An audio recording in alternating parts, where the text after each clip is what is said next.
Hello everyone, আসসালামু আলাইকুম। এখানে শিম দিয়ে আলু দিয়ে মাছ রান্না করবো আজকে। শিম আলু একটু বরবটি দিলাম, আর এখানে হলো মাছ বাজি করে রাখলাম। এখানে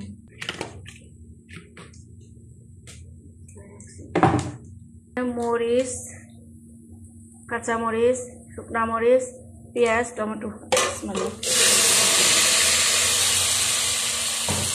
কাঁচামরিচ দিয়ে দিচ্ছি ঝাল হওয়ার জন্য।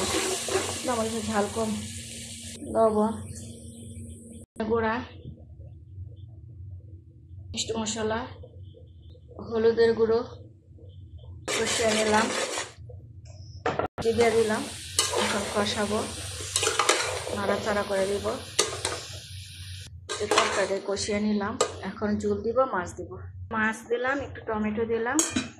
এখন তরকারি হয়ে গেছে, এখন ধনে পাতা দিলাম। এই যে আমার শিমের তরকারি হয়ে গেছে, এই যে কি সুন্দর হয়েছে কালার। ধনে পাতা দিলাম। শিম আমার সবসময় ভালো লাগে। যে এইখানে হলো লাল শাক রান্না করবো, একটু ভাজি করছি। খারাপ মাসে পেঁয়াজ আছে,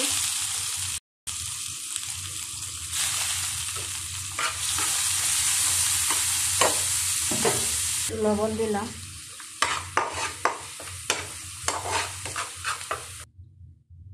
হয়ে গেছে, লাল শাক দেবো।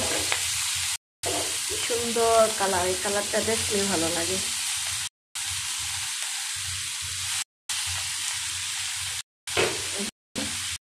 কাঁচামরিচ দিলাম,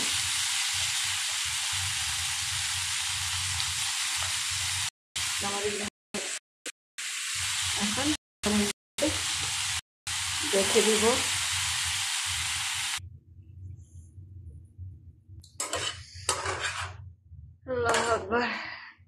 করে গেছে, এত শাক একটু হয়ে গেছে।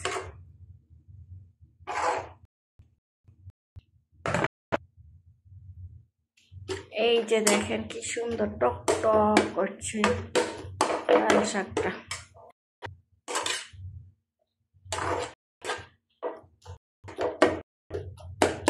ভেঙে নিচ্ছি।